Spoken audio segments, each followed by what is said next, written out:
So I think you're touching on like a really important point here that, for all the talk of like durable coexistence, the Chinese Communist Party is a brutal authoritarian regime that is overtly at war with the West. Taiwan is just one of these issues. What can be done to fundamentally resolve this issue? It's not a matter of just defending Taiwan because it's bigger than that. That's the $64 million question, Chris. Like, it's not going to go with away. Inflation, that's not that much money. So, yes, I understand you're having some rather bad inflationary problems in the United States with $5 a gallon gas and that soon we'll all stuff. be millionaires. No, it's just temporary. Yes. So I don't know. I think that's a question for Tony Blinken and the State Department and those geniuses. Yeah, really, can we coexist with the communist Chinese? Personally, I don't think we can. I mean, we've seen their trajectory. We've seen what they continue to do. They don't stop.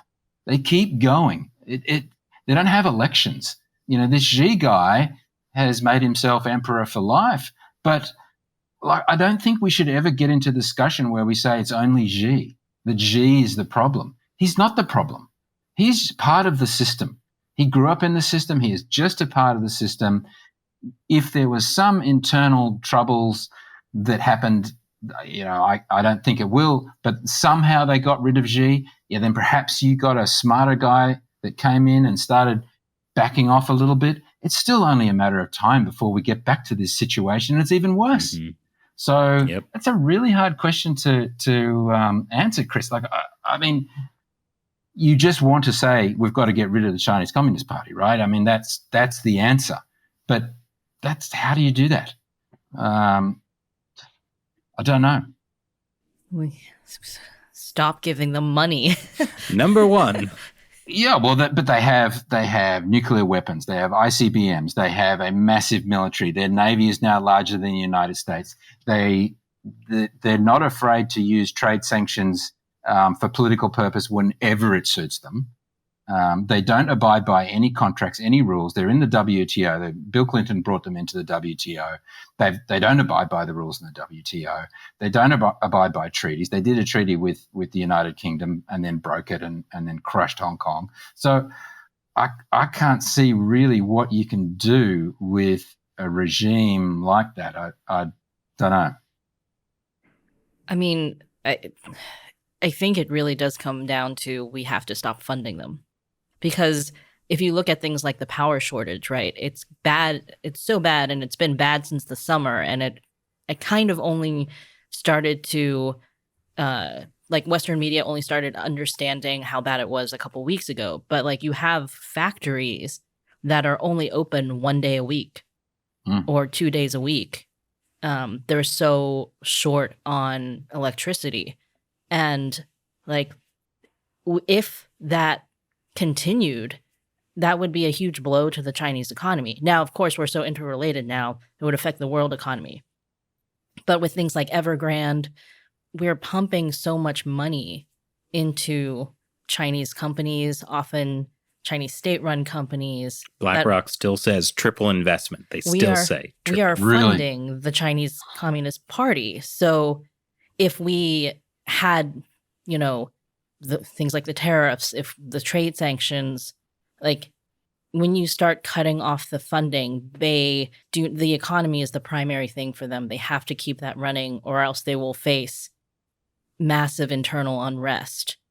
Things like the Australian coal thing that you mentioned, when they held 1 million metric tons of Australian coal for a year in ports. And then they had no choice but to let it come in because they needed it. That was still only a day's work. Yeah, if these kinds of things continue, it's going to spiral out of control for them. But if we keep pumping money into their system, we are propping them up.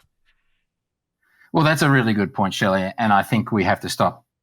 Yeah, the first thing to do is to stop propping them up, stop funding them. Stop Wall Street pumping our 401k money. Over here in Australia, we call it superannuation, and exactly right. Try to push back. Instead of reducing tariffs, increase tariffs. However, I wonder, is it too late? So we could do all of these things, or the United States could take the lead and do these things, and that would cause some harm. And perhaps it might make them back off for a little while and wait out for a new administration. Maybe they wait 10 years. Maybe they make 15, 20 years. Maybe they don't care what happens to their population. Maybe they treat their population like North Korea treats their population. We all know that they spend more money on internal security than they do on external security, which is mind-blowing. And at the same time, they will probably have willing trade partners from other parts of the world.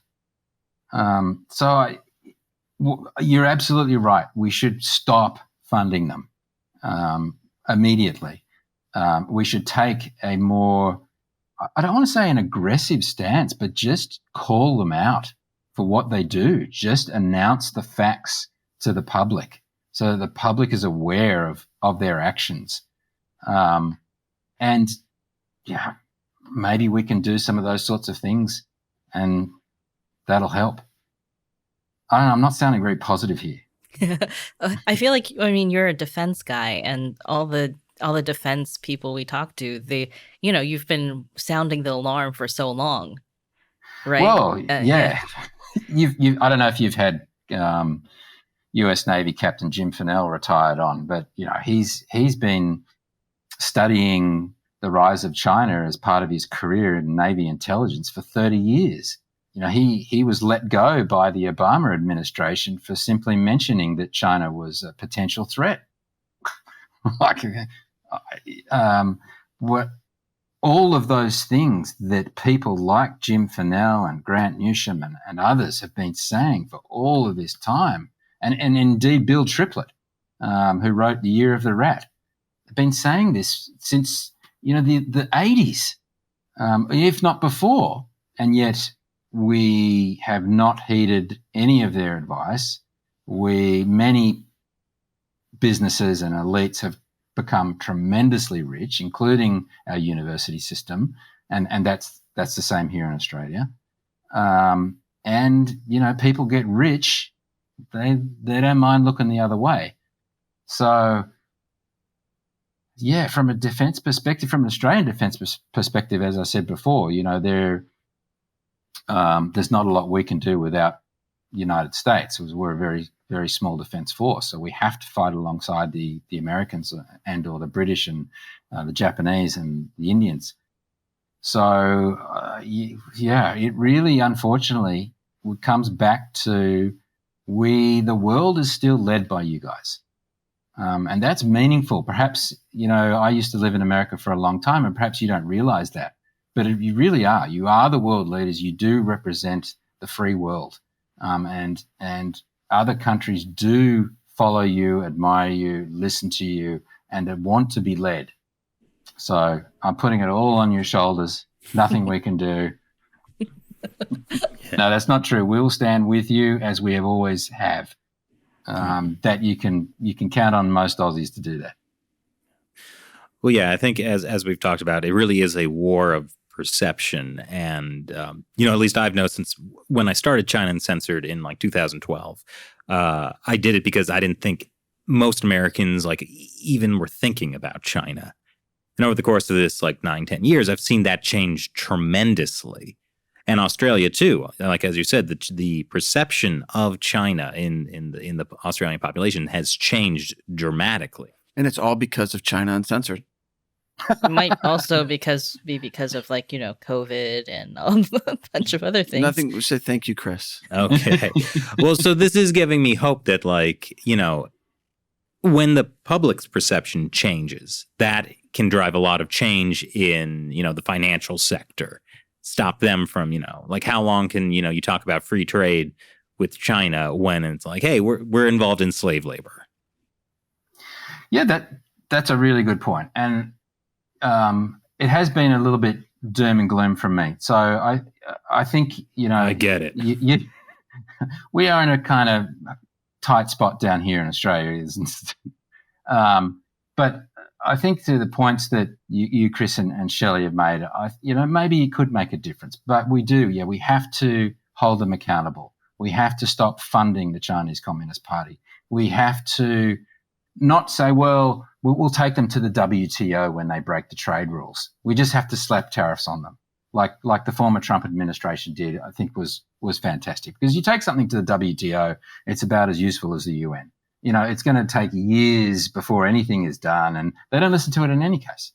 So perhaps with those, if it was a coordinated effort by a number of countries from the United States, Australia, the Quad, and if we could get the Europeans on side, sounds like a really difficult thing to do. But although you've seen, to your point too, Chris, is that we've seen perceptions in the UK change dramatically also.